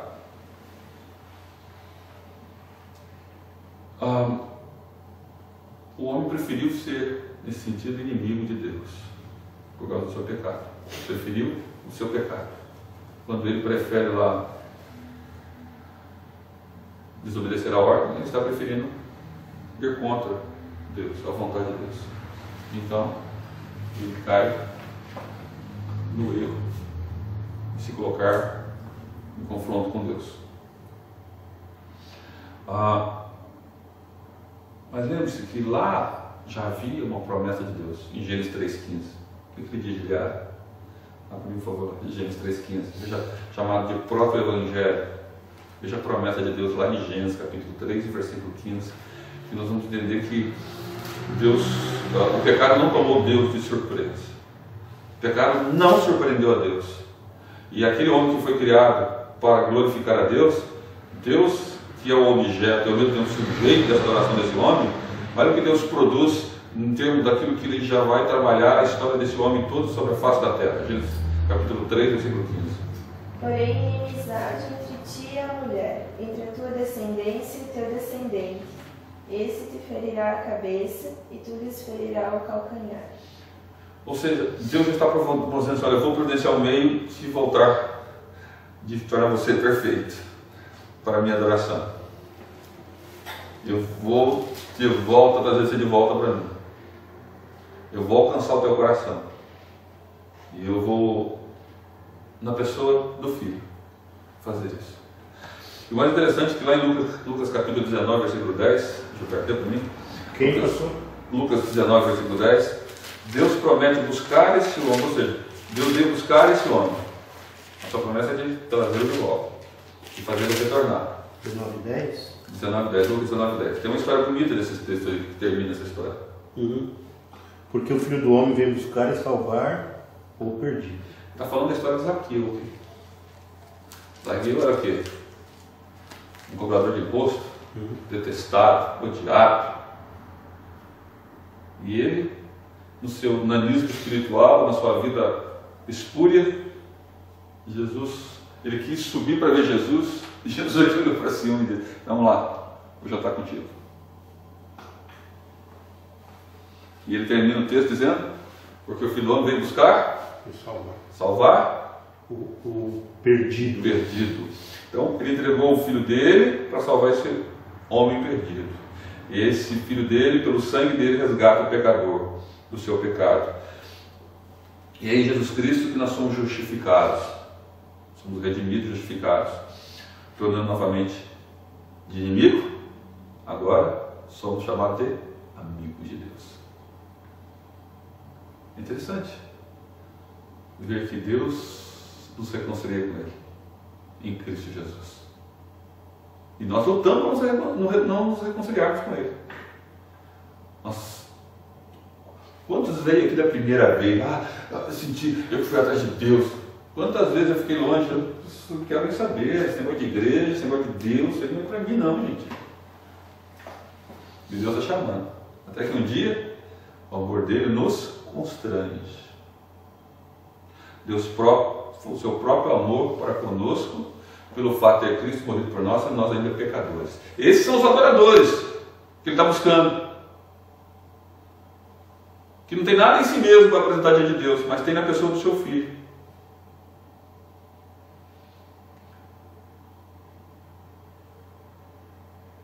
No culto, entenda o que você é. Entenda o que nós somos. Somos um amigo de Deus, que viemos aqui para conversar com o nosso amigo, nosso Deus, nosso Senhor e Salvador. Ele nos chama de amigo. Um homem salvo, amigo de Deus e do seu próximo. Nesse sentido, o adorador é um ser grato, que cheio de gratidão, de ver dizer a Deus, olha, muito obrigado. Hoje fazia tempo que eu não falava com um amigo lá de Minas, mas faz, olha, muito tempo, nós somos muito amigos. E eu, de repente, passando a mão no meu celular, falei, nossa, faz tempo que eu não falo com o Anderson. Eu falei, não, peraí. Passei, ele não é. Mas foi assim que eu pensei, já fiz. Porque eu falei assim, eu pedi desculpa, olha, desculpa, minha falha, faz tempo que eu não entro em contato com você. E esse dia até eu falei sobre ele. Lembrei de alguns momentos que nós vivemos juntos lá, de estudo, de trabalho, e da seriedade dele com Deus, e de como ele é um bom amigo, uma pessoa que gosta de estar perto. A gente ficava horas conversando, rindo, contando história, e falando sobre Deus, falando. Ele fez o mesmo curso que eu, de direito também, a gente fica assim, a gente ficava o tempo conversando. Um cara muito sério, muito... E eu falei assim, poxa, esse é meu amigo. Aí ele termina dizendo assim, oh meu irmão. E aí ele começou a conversar e no final ele termina dizendo assim, paz, amigo.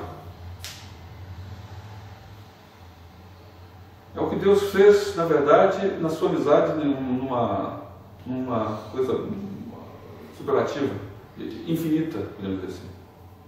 Ele deu o seu filho e disse, olha, eu vou salvar o Michel. Ele é seu meu amigo. Não foi o Michel que escolheu a Deus, foi Deus que escolheu você amigo dele.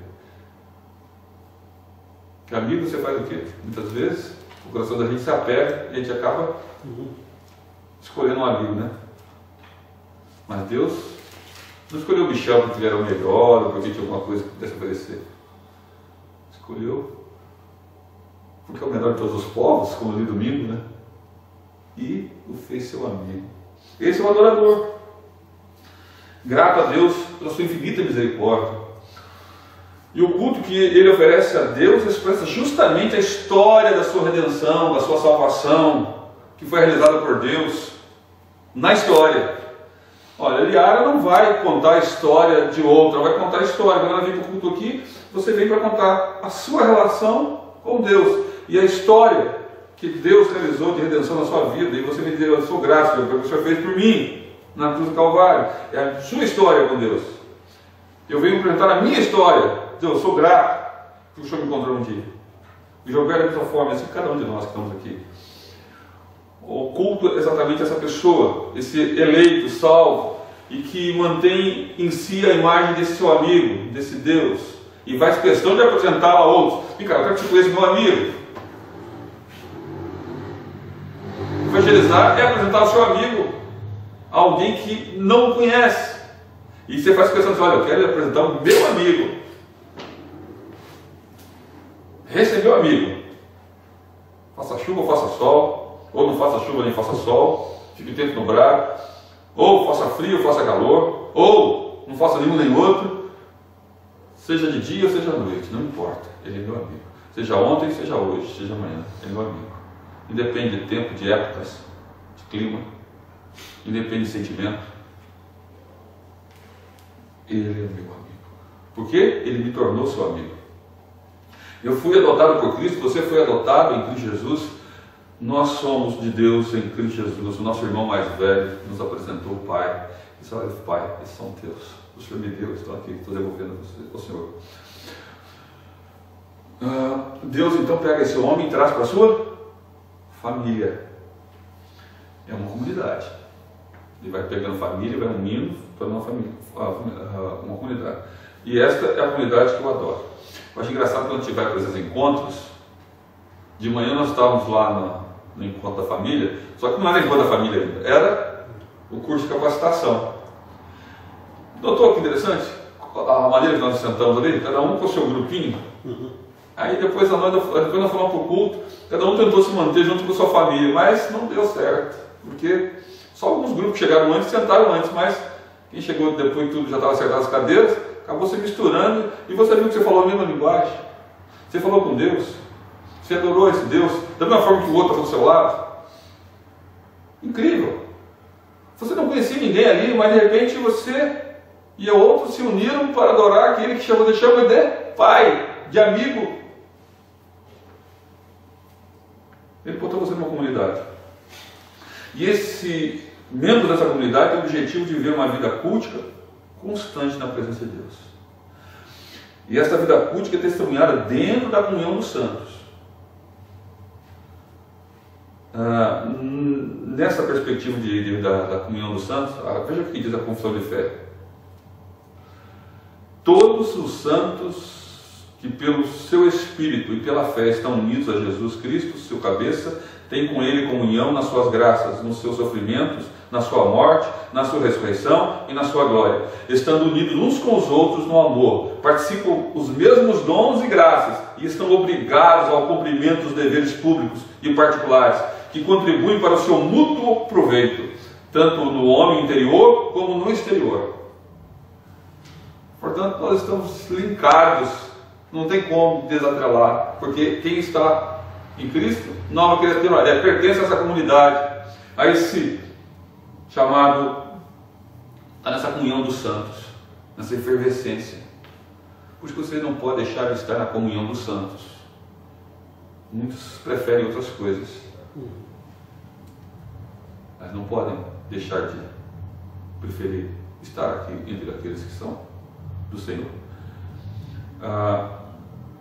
Muitas pessoas têm preferido, quero viver minha vida cristã sozinho. Desculpa, isso é pecado, é errado, segundo as Escrituras. Não existe vida cristã isolada do corpo de Cristo. Você acha que tem que buscar quem? Mesmo aqueles que estão lá sozinhos, vivendo aparentemente uma fé sozinha. Aparentemente, a gente sabe falar aparentemente porque até mesmo Elias disse o quê? Se eu fiquei sozinho no meio do teu povo, e Deus disse para ele o quê? Tenho aqui 7.000 almas, e 7 é o número de perfeição, de uma determinada totalidade, elevado ali aquela milésima potência, pois é a perfeição total. Há um número aqui de 7.000, é um número completo daqueles que não se curvaram a Baal. São meus. Eu tenho um número perfeito no seu tempo, Elias. Nós é que somos muito assim, estou sozinho, Senhor, estou aqui. Não, o Senhor está com você. Outro tanto. Passando, lutando, enfrentando. Não se ausente do corpo. É nele que nós estamos vivendo. O cabeça é Cristo. Nós estamos sendo nutridos por Ele. Dessa maneira, o adorador, parte integrante dessa comunidade adoradora, ele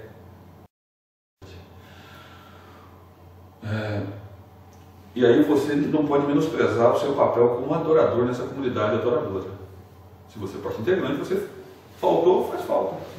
Faltou, faz falta. Não tem como fazer falta. Aquele que faltou. Não vou fazer falta. Faz. Pastor, quem esteve lá? Faltou você, meu irmão. Por isso que tem que, de vez em quando, dar uma exortada nos irmãos. Cobrar os irmãos a presença dos irmãos. Olha, você pode ter o que for, meu irmão. Separa o seu tempo. É impossível você viver 7 dias por semana e dizer assim, eu não tenho 1 hora para cultuar. Olha, eu não tenho tempo. Tenho, irmão. Você é que não se limitou ao seu tempo. Pode até estar cansado, estar com problema de saúde, mas não tem desculpa. Não adianta. E há uma advertência para nós, lá em Hebreus capítulo 10, versículo 25. O que diz lá? Não deixai de congregar, como é costume de alguns. Antes façamos o quê? Admoestação. Quanto mais, vede que o dia se aproxima. O dia da volta do Senhor. Olha, tem que estar unido. Hebreus 10, 25 é muito claro nesse aspecto.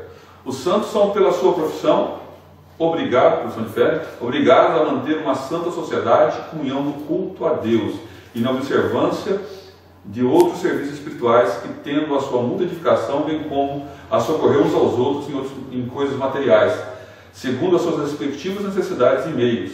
Essa comunhão conforme Deus oferecer ocasião, deve se estender a todos aqueles que em qualquer lugar invocam o nome de Jesus. É interessante, eu fiquei 2 anos trabalhando com os coreanos. Não falo coreano. E nos entendíamos sobre algumas questões. Quando ele falou a primeira vez Yesunim, eu já sabia quem estava falando. Sabia quem ele estava falando.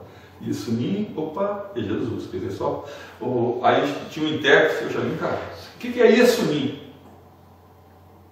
Aí ele falou assim, Jesus. Então ligado. Começou a cantar os hinos em coreano. Eu ouvi a música, eu conheço essa melodia.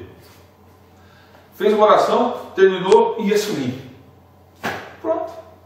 Está orando por mim. Sabia nada de coreano, não sei nada, mas estava lá. E aí tudo que eu conversava com o meu intérprete para passar, ele me passava. Eu ficava, poxa, o povo de Deus, separado por língua, por cultura, mas a referência nossa é Jesus Cristo, Yesunim. Portanto, adorador é aquele que reconhece a Deus como Ele é em seu ser, está disposto a fazer a sua vontade, reconhecer que sem Ele estaria perdido e que o culto é um lugar propício para expressar a sua gratidão a Ele por ter o salvo, e de que deve ter uma vida cultica que o glorifique em todos os momentos. E aí eu queria falar rapidamente sobre alguns obstáculos do culto, para a gente ir chegando, terminando. Dentro da vida culta, da vida prática do culto, um panorama que nós podemos passar, existem alguns problemas, alguns obstáculos. Nós sabemos que Deus é o objeto do culto, que Deus é o sujeito do culto, sabemos que somos nós os adoradores dele, mas nós temos alguns obstáculos. Na nossa prática de culto, nós temos aqui que ver algumas questões. Primeiro, o obstáculo ao culto. Existem impedimentos que não permitem que o culto seja de fato um encontro de amigos, isto é, do homem salvo com seu Deus. E eles são prejudiciais ao nosso culto. Eles nos afetam diretamente e atrapalham o culto ser instrumento unificador da comunidade adoradora. Veja alguns obstáculos. Primeiro, uma disposição errada no cultuar a Deus. E eu quero dizer que é a disposição do coração. Uma disposição errada do coração no cultuar a Deus. E aí eu quero lembrar do evento na Bíblia, ou melhor, 2 personagens, Abel e Caim. Lá no capítulo 4, no versículo 5 de Gênesis, há uma história que diz que Caim ofereceu uma adoração ao Senhor e acabou sendo rejeitado. Muitos dizem ali que a aceitabilidade do culto de Caim, a não aceitabilidade do culto de Caim, foi devido ao tipo de oferta que ele apresentou ao Senhor, lá no versículo 5. Pois o seu irmão Abel apresentou uma oferta diferente, uma oferta que Deus aceitou, que se baseava, para alguns, se baseava no sangue. A pergunta é: havia algum pressuposto, algum indicativo, alguma determinação de Deus que naquele primeiro culto que estava sendo prestado por Abel e Caim era sangue que ele aceitava ou não? Os dois vieram trazendo as suas primícias, portanto o material era igual, no sentido de ser primícias. Agora, o que estava errado ali? O coração. Portanto, quando nós olhamos para aquela situação de Abel e Caim, ou de Caim e Abel, na verdade, não temos como dar respaldo bíblico a respeito do sangue. Foi aceito e desprezada a oferta lá de vegetais. Não havia nada determinando como é que deveria ser. Na verdade, diz o texto lá que Caim tinha inveja, ciúme, e ele odiava o seu irmão. E por isso a oferta dele foi abominável. Essa é a conclusão que eu chego lendo aquele texto. Olhe lá e veja lá o que quer sentir no seu coração, os seus sentimentos brotam naquele texto. Deus chega a dizer para Caim que o pecado estava à porta e competia a ele dominar. E Deus disse que o sangue de Abel clamava do chão, da terra. Ok? Havia uma disposição de inveja, de algo que estava no coração de Caim, e que Abel não apresentava isso, um coração limpo, e Deus então o entendeu, o recebeu. O problema é que isso repete a igreja diariamente. Eu não venho para cultuar Deus, eu venho para disputar espaço. Quantas pessoas disputam espaço por cargos? Se eu não for desse jeito, do meu jeito, eu não quero mais. Então eu mudo de igreja. Não, querido. Se apega ao Senhor. Se alguém está pregando a palavra de Deus, antigamente fala assim, procura uma igreja próxima à sua casa. Todo pastor hoje bíblico vai falar o quê? Procure a igreja mais bíblica próxima da sua casa. Antigamente indicava a igreja para a sua casa. Não, peraí. Vamos trazer um pouco mais de... Vamos voltar para a Bíblia, porque a Bíblia que nos corrige, é a palavra de Deus que nos orienta. Então a gente pensou orientar dessa maneira. Esse caso se repete diariamente na vida da igreja. E aí, quando isso ocorre, nós temos que fazer o quê? Tem uma recomendação bíblica sobre em Mateus capítulo 5, versículo 23 e 24. Quando há uma diferença entre eu e Eliar, entre nós, o que deve ser feito? Exato. Não. Mateus 5, 23 e 24. Deixa a tua oferta. Voltar e vai lá reconciliar-se. Vai lá e reconcilia com ele. Será que nós temos coragem de fazer isso? Você sabe que esse modelo em placa não é o modelo do Adriano, não é o modelo da igreja presbiteriana, não é o modelo da Eliar, não é o modelo do Gilberto. Ninguém aqui. É o modelo do Senhor, bíblico. Portanto, é nesse período que nós chamamos a atenção para nós fazermos. Esse é um obstáculo, disposição errada do coração. Mas Deus corrige isso, trazendo de volta a Ele. Há outro problema que é o extremismo no cultuar. O que seria o extremismo no cultuar? O que nós podemos dizer? Há muitas diferenças no culto, ou diferenças culticas, entre alguns irmãos. Há alguns cultos que, podemos dizer assim, fulano, beltrano, ciclano, gosta de culto daquele tipo, daquela variedade. E geralmente a gente não faz um tipo de pergunta assim, qual o culto que você gosta de levantar a Deus? A pergunta é a seguinte, mas assim, você gosta de hinos? Você gosta de um ritualismo mais silencioso? O que você gosta mais? Aquele irmão que fala alto? Grita?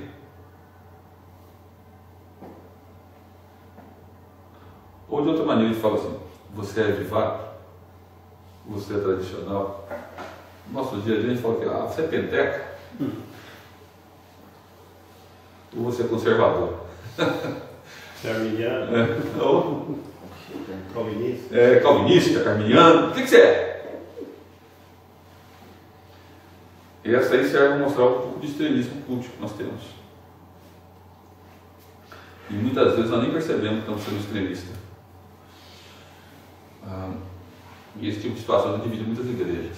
Eu saí do seminário e fui parar numa igreja que estava se dividindo. Algumas vezes no melhor dos hinos, os irmãos levantavam e iam para fora, que tocavam músicas. Os moços. Quando ia cantar os cânticos, os irmãos mais velhos reavam depois. E tinha duas palavras que recebiam lá naqueles dias. Eu nem sabia. Quando estava pegando, eu não sabia direito o que estava acontecendo. Quando eu cheguei, ele falou assim, você é avivado? Você é renovado? Ou você é tradicional? Aquilo me deixou irritado. Toda hora que eu virava uma hora, eu levava outra. Eu reuni em 2 semanas, logo no início, Eu lembro que um presbítero foi chamado para estar comigo durante o culto, por uma irmã. Quando começou o culto, o pastor precisa falar para o senhor. Botou sentado e botou o presbítero ao lado e falou assim: quer saber do senhor, aquele hino que cantou domingo, cantamos errado. E falou. E eu falei: meu Deus, mas que hino? Aí eu lembrei do hino que era. Eu falei: mas qual hino? Ela falou: eu lembrei o hino. Ela falou assim: meu Deus, o que eu vou falar para essa irmã? Esse hino é tão antigo. Aí veio na hora: opa, é tão antigo. É isso que eu vou falar. Ela falou. Aí eu perguntei: irmã, por gentileza, foi eu que ensinei esse hino para a igreja? Não, esse hino depois faz tempo. Aí eu, como pastor, tive que dar um pouquinho de outra.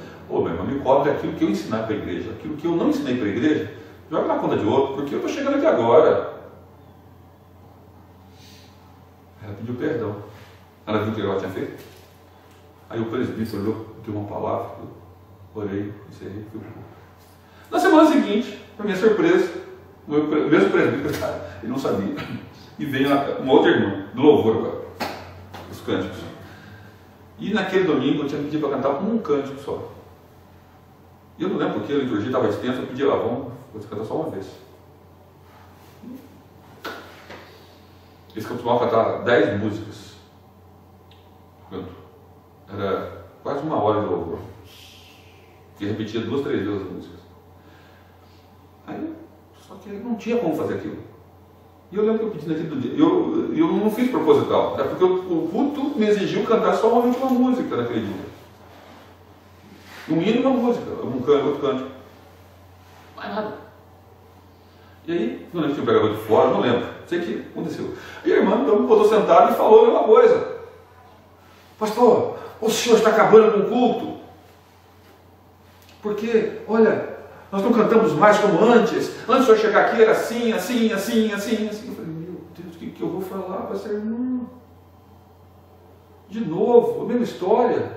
Culto, e sobre música. A outra também me deu uma ideia, eu saí bem. Agora, e essa? Agora, o que eu vou falar para ela? Mas na hora, ela falou a palavra, nós cantávamos 10, opa, é um número.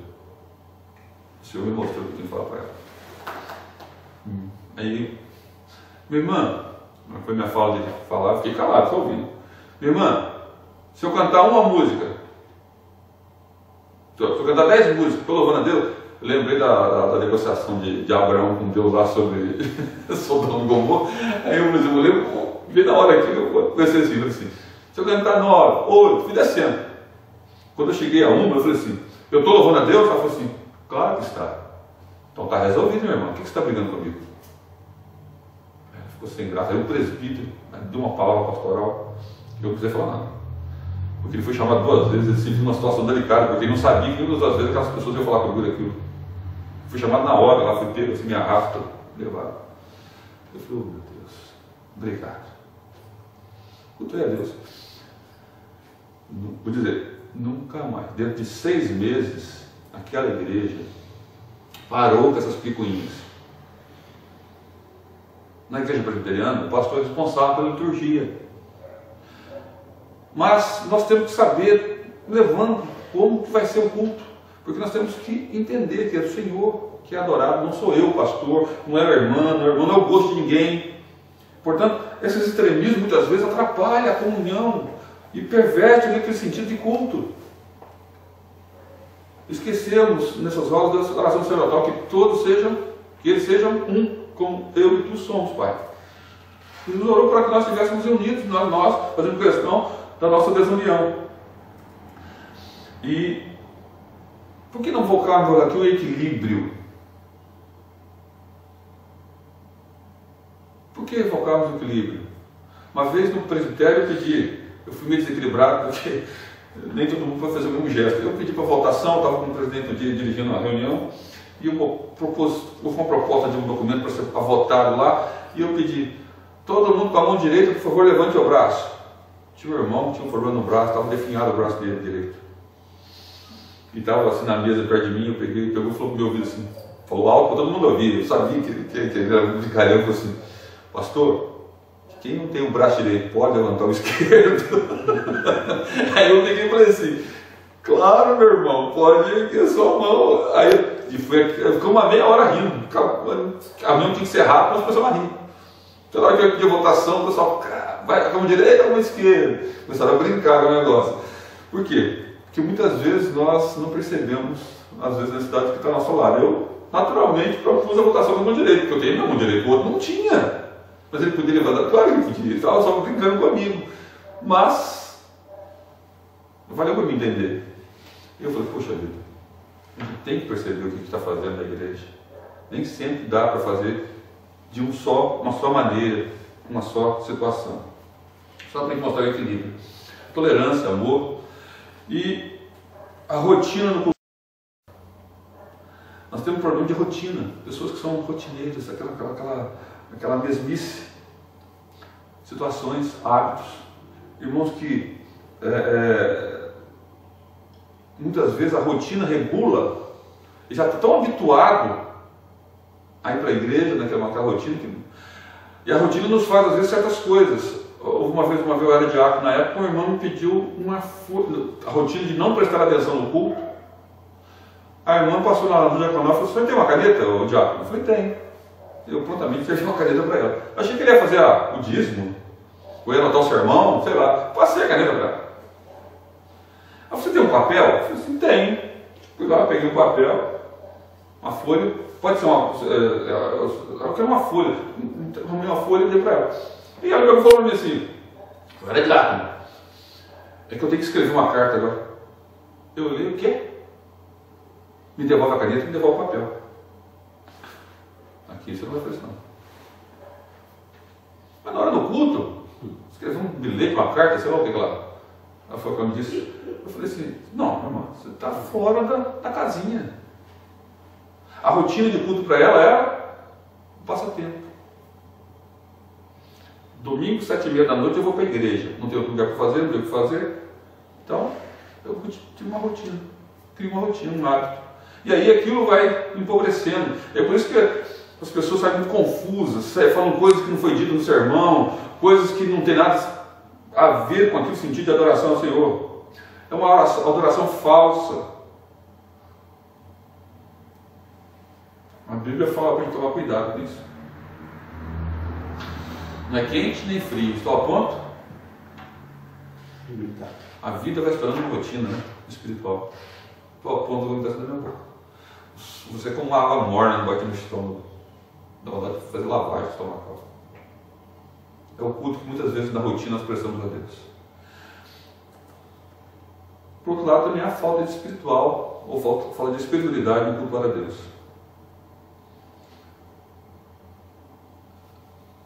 Nós perdemos a noção do sagrado e do profano. E nós passamos a ver Deus não mais como um ser absolutamente sagrado ao nosso coração, como um Deus pessoal. E nós começamos a profanar. Nós tratamos Deus do cara lá de cima, o barbudo, o velhinho sentado naquela cadeira, o dono do relógio. Muitos já viram irmãos contando piadas, às vezes piadas sujas, com o nome de Deus. Vi muitas pessoas na internet já, agora aí com essa mídia social, contando história e botando Deus no meio da história. O culto passa a ser um relativismo tremendo. Portanto, é uma forma, muitas vezes, de se mentir a Deus que você está cultuando, está fazendo a vontade de Deus. Há uma história na Bíblia de alguém que mentiu a Deus e que mostrava claramente essa falta de espiritualidade. Que demonstrou essa falta de espiritualidade. Que é lá em Atos capítulo 5. Ao dizimar ao Senhor, Ananias mentiu e depois Safira, sua mulher. E o exemplo foi catastrófico ali. Caíram mortos na presença do Senhor, na presença do povo de Deus. Às vezes nós nem percebemos o que está ocorrendo. Então nós muitas vezes levamos a vida com uma falta de espiritualidade. Não é espiritualizar tudo, mas é ser minimamente espiritual. Saber diante de quem nós estamos e por que nós estamos ali. Nós devemos entender que devemos pensar nas coisas lá do alto. Não devemos esquecer que Deus é Deus e nós somos homens. E que o homem é simplesmente um pecador. Deus é santo, santo, santo. E que esse homem carece da misericórdia de Deus para ser aceito por Deus. Ao cultuar, devemos pensar que Deus é Deus. Outra situação, querido, que eu vou encerrar por aqui, que é o pecado escondido ao cultuar. Muitas vezes, alguns pecados nós carregamos como bicho de estimação nosso. E não contamos para ninguém, mas vivemos na prática dele. Chamamos de pecado escondido. Isaías fala que quando ele entrou no templo, ele se deu conta de que ele era um homem de lábios impuros. O que é lábios impuros? Que não se preservava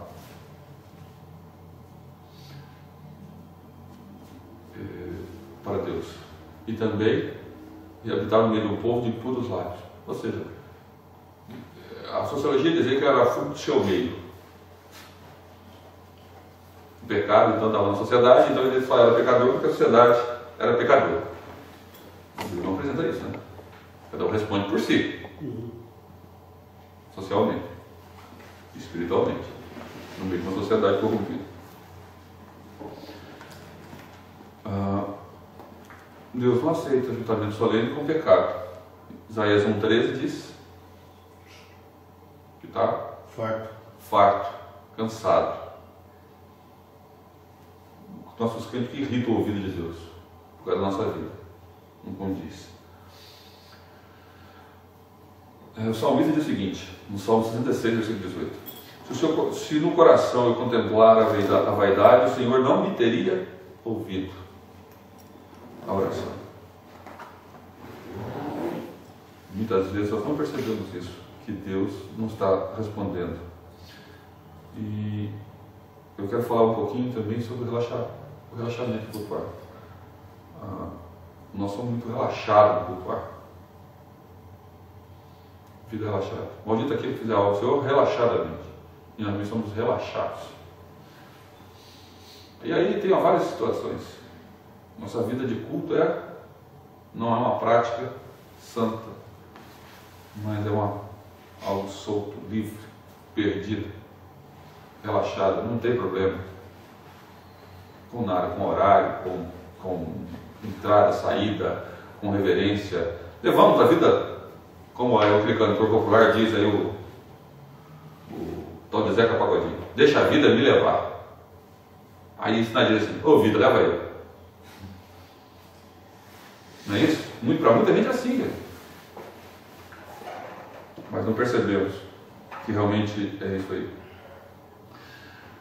Irmãos, nós temos que entender alguma coisa aqui. Nós somos a comunidade da liturgia de vida. Vai encerrar. Somos a comunidade do batismo. Somos a comunidade da unidade. E comunidade da diaconia. Comunidade da apostolicidade. Com o que eu quero dizer isso aqui? Nós somos a comunidade da liturgia, então a nossa vida é cultuar ao nosso Deus. Temos um culto ao Senhor. Temos que ter a nossa vida sacrificada, santa, puramente ao Senhor. Temos que entender o que nós estamos fazendo aqui exatamente. Somos exatamente aquele chamado para viver num só batismo. Nós fomos batizados num só nome, Jesus Cristo, Senhor. Tem uma nova vida, tem uma nova comunidade. Portanto, nós somos chamados a viver de uma forma unida. Unidade da unidade. Não da separação.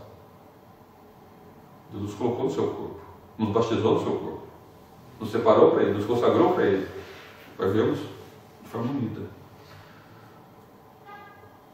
Nós somos a comunidade do serviço, da diaconia. Devemos servir uns aos outros, porque no reino de Deus, quem é o maior?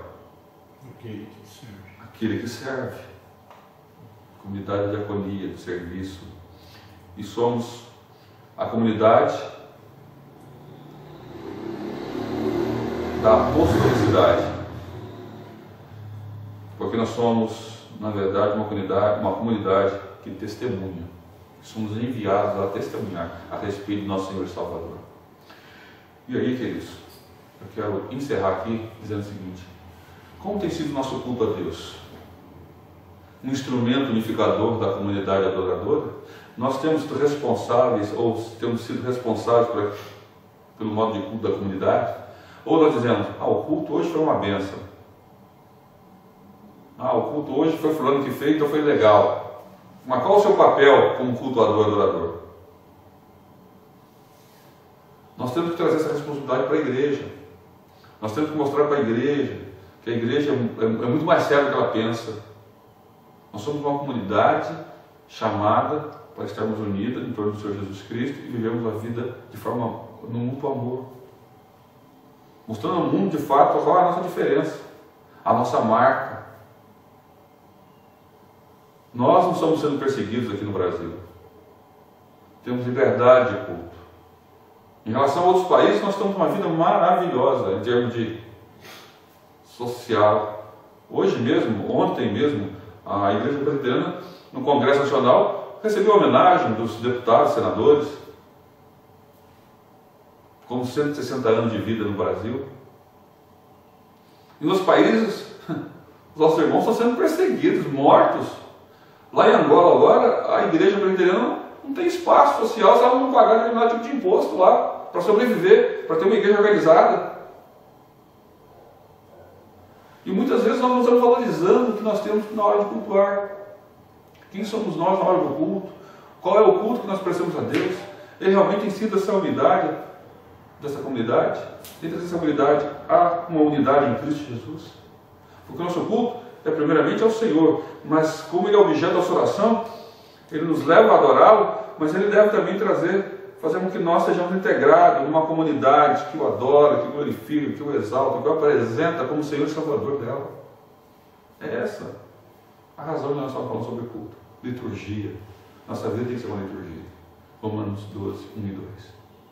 Não conforme o mundo, mas transformado por renovação da nossa mente. Então, novamente, olhamos na perspectiva de Cristo.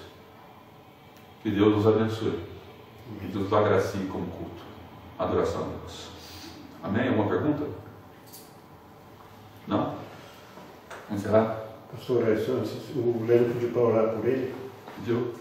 Ele tem, acho que, uma audiência ali. Ok, vamos orar então, por Deus. Pai, eu quero te agradecer nessa noite de culto, de adoração ao teu nome, os irmãos, a irmã, cada um que está aqui. A tua bênção sobre todos. Falamos sobre culto. Investimos esse tempo na perspectiva de que temos um fundamento teológico. Jesus Cristo é o nosso centro da nossa adoração. E nós, Pai, devemos adorá-lo em espírito e em verdade. Somos adoradores. Devemos aprender que o Senhor, ó Deus, é aquele que devemos adorar, o nosso objeto de culto. E é o sujeito ao mesmo tempo, que nos capacita a adorar. Que o Senhor mesmo levanta o culto que lhe agrada, que o Senhor quer receber. Que o Senhor nos abençoe para ser uma comunidade da unidade, da diaconia, da apostolicidade. Uma comunidade, Deus amado, que glorifica o teu nome. Que o Senhor abençoe cada um aqui. Sejamos uma comunidade da liturgia, do servir, do adorar, do trabalhar para o Senhor. Portanto, que nós possamos pensar na tua palavra. Quer comamos, quer bebamos, ou façamos outra coisa qualquer. Façamos tudo para a glória do Senhor. Perdoa-nos, ó Deus amado, os nossos pecados. E nos deixa fugir desses obstáculos. Nos amar, nos prende a te servir para cultuar o Senhor de fato, de verdade. Mas nos abençoe para sermos do Senhor a cada instante. Ó Deus, em nome de Jesus, tenha misericórdia da tua igreja e nos mova na direção do Senhor sempre, para a glória do teu nome. Pedindo a tua bênção voltar para casa, guardado e preparado por ti, em nome de Jesus. Amém.